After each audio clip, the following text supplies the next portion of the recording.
Hey everybody, and welcome to another video on Eric Myers Online. Thank you for joining me. So today I am going to do a short review of the Rogue Food Conference. This was a food growing and sales conference that I attended back in June 2021. It was conducted by a gentleman I've met in Tennessee and was done at the Flat Rock Farms Event Center in Livingston, Tennessee. You're going to see some background imagery, and that is all shot on the premises at the event. So if it looks like something you're interested in, feel free to reach out and set up an event there. I'm sure they'd appreciate it. With that, let's get into the review. Not sure if you know this or not, but there's actually another great website for videos that doesn't deal with a lot of the censorship that you deal with on YouTube. If you're interested, and as a favor to me, please go over to odyssey.com and subscribe to my channel there as well. You'll find the link in the description below. Thanks.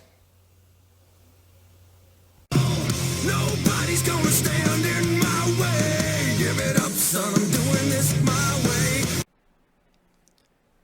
So just for a little background, the Rogue Food Conference is a conference put on by Joe Salatin of Polyface Farms and John Moody. The conference focuses on growing or raising food and distributing it or selling it to as many folks as possible to provide the most nutritious and direct food to as many people as possible, while skirting or outright ignoring the government regulations in order to make the process as easy for the distributors and for the people that are enjoying the food to make that happen. This particular event took place over 2 days. The first day was a workshop featuring Iti Bali, and that culminated in a small, intimate dinner. And day 2 was the open conference where there were numerous speakers we'll go through here in a moment, as well as the opportunity to network with individuals that set up booths and to enjoy a nice meal of food that was brought from some of the contributors as well as some other businesses that were supporting the conference.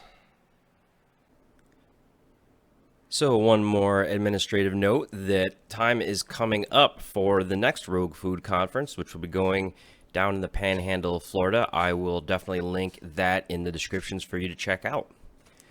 So the day opened up with Joe Salatin, who was one of the founders of the Rogue Food Conference, getting up and giving the opening address.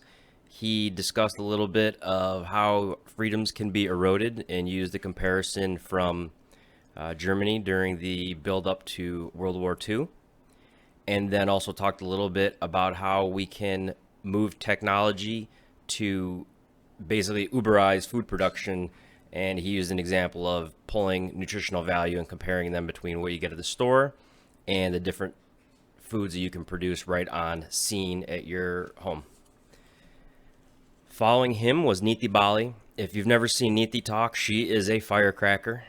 She gave a rundown of how she set up her food church and the different ways in which you can go about setting up a food-based organization, and also just gave some basic overview on how you need to engage when you talk to food inspectors, government officials, and such like that to make sure you are maintaining your privacy, essentially. Next up, we had John Moody, who was actually filling in for a couple that didn't actually get to the event. John is another one of the founders of the Rogue Food Conference. He gave a brief talk on building community and some of the difficulties you can experience while doing that, as well as how the government, one of the ways they maintain their power in the food production arena is by isolating folks. So the benefit of coming to something like Rogue Food Conference is to meet other people and to build those important relationships that you can use down the road.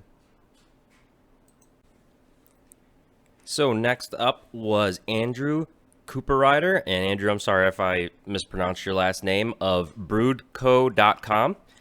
Andrew is actually one of the owners of a coffee shop in Kentucky. His talk circled around basically his coffee shop's fight against the Kentucky government during the lockdowns and how they decided to kind of push back on government regulation and government overstep by bringing comedy into the equation and leveraging the use of social media and the news organizations. Andrew also gave a great presentation. If you have the opportunity to see him in a public forum, I highly recommend that. So following Andrew, we had a presentation by Congressman Thomas Massey. The congressman got up and spoke on a few initiatives that were heading through the Congress, and those were relating to either farmers or small livestock producers. One of the most interesting parts of the congressman's presentation, though, was his unveiling of the Klux Capacitor, which is a specialty chicken tractor and utilizes solar power and also has automated movement. And it was quite the interesting deal. You can actually look up the Klux Capacitor online. There's a presentation on YouTube, I believe, as well. Next up was Nicole Sauce of livingfreeintennessee.com. And Nicole did a presentation on building community. Very much like John Moody talked about, she concentrated on meeting new people, developing friendships, and most importantly, as you go through and talk about your individual experience, owning your mistakes. So the ability to say, hey, I messed up. Here's some ways I'm trying to fix it, or here's some of the things I did to fix that. And then also the importance of storytelling in business. Obviously, Nicole gets brought to a lot of these conferences to be a speaker because she has that skill, but she talked about her ability and how anybody can develop that skill of storytelling, which helps in presentations quite a bit. And she also briefly touched on cryptocurrency.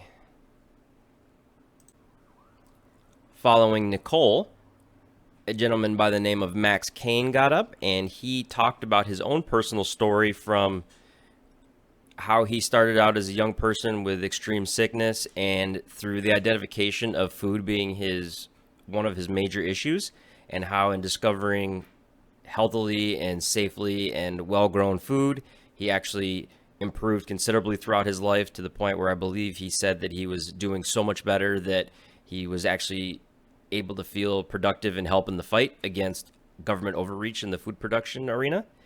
And then Max also talked through some of his activism as well as some of his individual experiences with the government regulations and fighting them through courts.